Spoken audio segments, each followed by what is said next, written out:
හරි අපි දැන් බලමු අපේ පාසලේ පරිගණක දත්ත පද්ධතිය තුළින් අපිට මොන වගේ කාර්යයන් සිදු කර ගැනීමට හැකිද කියලා.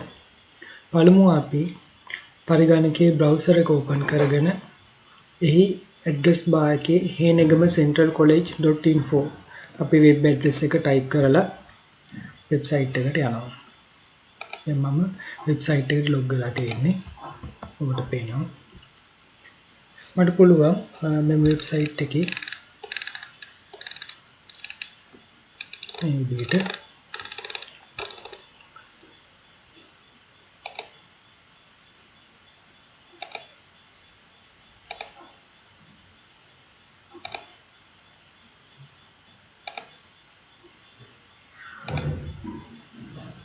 හරි අපි දැන් බලමු මෙහි ප්‍රධානම අපිට අත්‍යවශ්‍ය කාරණේ වන ස්ටුඩන්ට් පෝර්ටල් නැත්නම් වෙබ් පෝර්ටල් එකට ගිහිල්ලා අපිට මොන වගේ කාර්යයන් කරගන්න පුළුවන්ද කියලා. අපි ඒට ලොග් වෙන්න ඕනේ. ඒ සඳහා මම මෙතන මෙනු බාර් එකේ දකුණු අත පැත්තේ කෙළවරේ තියෙනවා පෝර්ටල් ලොගින් එතන දෙනවා. ඊට පස්සේ මම යූසර් නේම් එක සහ පාස්වර්ඩ් එක භාවිත කරලා සිස්ටම් එකට ලොග් වෙනවා. අපි පළමුව ස්ටුඩන්ට් කෙනෙක් විදිහට ලොග් වෙලා බලමු.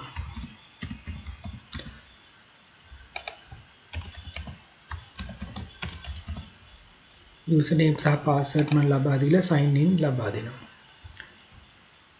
දැන් අපිට ස්ටුඩන්ට් ඩෑෂ්බෝඩ් එක දිස්සෙනවා. මෙතන පෙන්නනවා අපිට ලොග් වෙලා ඉන්නේ කවුද කියන එක. ඒ වගේම වම් අත පැත්තේ අපිට මෙනු එක පෙන්නනවා. එහින් අපිට යන්න ඕන දේවල් පෙන්නනවා. දැනට සම්පූර්ණ ශිෂ්‍යයින් 820 දෙනෙක් දත්ත පාදකයේ තුල ගබඩා කරලා තිනවා. හරි අපි බලමු ස්ටුඩන්ට් කොටසට ගිහිල්ලා මෙතන මට ක්‍රම දෙකක් තියෙනවා. අපිට පුළුවන් වම් අත පැත්තේ new bar එකේ ස්ටුඩන්ට්ස් ක්ලික් කරලා යන්නත් පුළුවන්. එහෙම නැත්නම්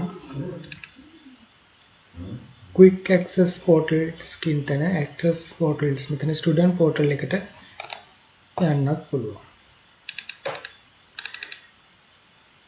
එතකොට අපිට පුළුවන් දැන් යොදා ඇති සියලුම ශිෂ්‍යයින්ගේ තොරතුරු මෙහි ඇතුළත් වෙලා තියෙනවා.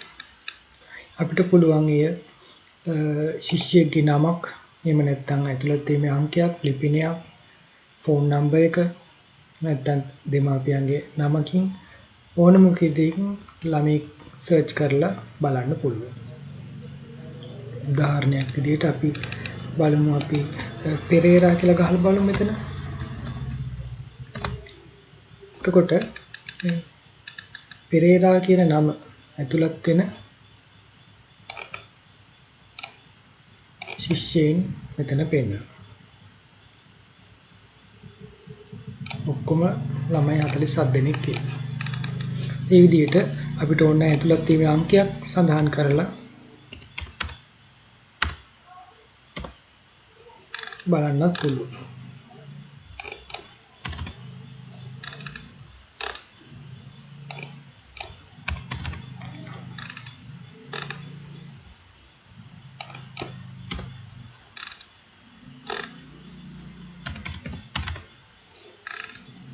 මේ විදිහට ඇතුළත් වීම අංකයක් බලලා යන්නත් පුළුවන්.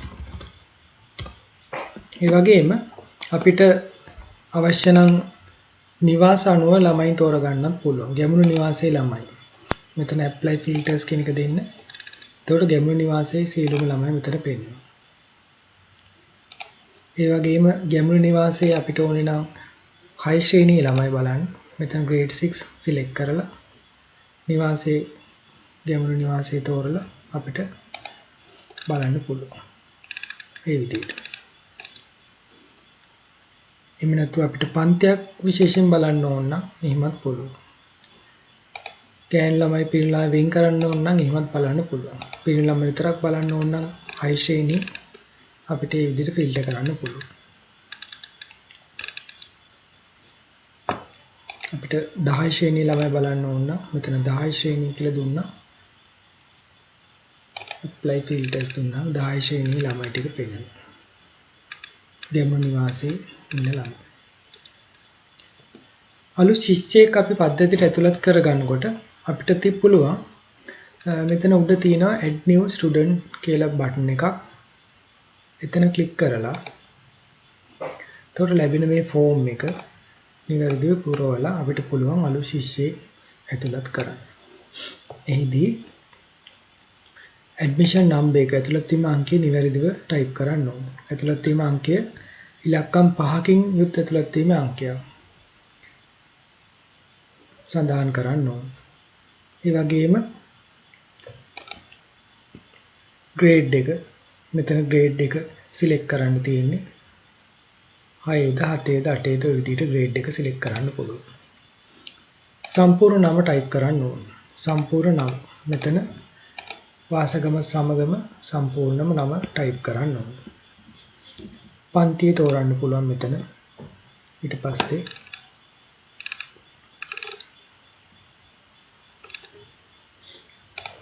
ඇඩ්‍රස් එක ටයිප් කරන්න මෙතන. ඊට පස්සේ දෙමාපියන් ඇතුළත් කරගන්න මෙතන ග්‍රාඩියන් කියන තැන add new බටන් එක ක්ලික් කරලා අම්මගේ තාත්තගේ නම රැකියාව දුරකථන අංකය ටයිප් කරලා save guardians දුන්නාම මෙතනට පෙන්නනවා ඒ සේව් කරපු නම. ඊට පස්සේ ෆොටෝ එකක් දාන්න ඕන මෙතන choose file ගිහලා ෆොටෝ එක සිලෙක්ට් කරලා යන්නත් පුළුවන්. ෆෝන් නම්බර් එක මෙතන ටයිප් කරන්න ඕනේ. මෙතන උපන් දිනේ ටයිප් කරන්න ඕනේ. උපන් දිනේ ටයිප් කරනකොට වර්ෂය ඊළඟට මාසය ඊළඟට දිනේ ආදී වශයෙන් මේ ෆෝමැට් එකට ටයිප් කරන්න ඕනේ. එහෙම නැත්නම් මෙතන බටන් එක ක්ලික් කරලා මෙතන අපිට අවුරුද්ද සිලෙක්ට් කරලා නැත්නම් එතන ටයිප් කරන්න පුළුවන්. මාසය මෙතනින් දාලා දිනේ සිලෙක්ට් කරාම උපන් දිනේ මෙතනට පෙන්නනවා. ඊළඟ ස්ත්‍රී පුරුෂ භාවය මෙතන මේල්ද ෆීමේල්ද කියලා සිලෙක්ට් කරන්න තියෙනවා. ඊට පස්සේ ඔබ හදාරන විෂයන් මෙතන සිලෙක්ට් කරන්න ඕන. මෙතන තියෙන ප්‍රධාන විෂයන් ටික මේ ප්‍රධාන විෂයන් ටික් කරන්න ඕනේ. දැන් උසස් පෙළ කරන ළමෙක් නම් මේ විෂයන් වලට අමතරව එතන තව තියෙනවා උසස් පෙළ කරන ළමෙක් A level science A section එකට අදාළ තේරුවා නම් ඇති. A level science the commerce ද කියන එක සිලෙක්ට් කරා නම් හරි. O level නැත්නම් 10 11 පන්ති වල ළමයි ප්‍රධාන විෂයන් ටිකට අමතරව කාණ්ඩ විෂයන් යටතේ ඉගෙනුම ලබන විෂයන් ටික මෙතන තෝරන්න ඕන. පළමු කාණ්ඩ යටතේ commerce නම් commerce ඒ විදිහට සිලෙක්ට් කරනවා. දෙවෙනි කාණ්ඩ යටතේ music, තුන්වෙනි කාණ්ඩ යටතේ ICT ඔය විදිහට තමන් කරන සබ්ජෙක්ට් එක සිලෙක්ට් කරලා අවසානයේ මෙතන create student කියන බටන් එක ප්‍රෙස් කරාම සේව් කරගන්න පුළුවන්.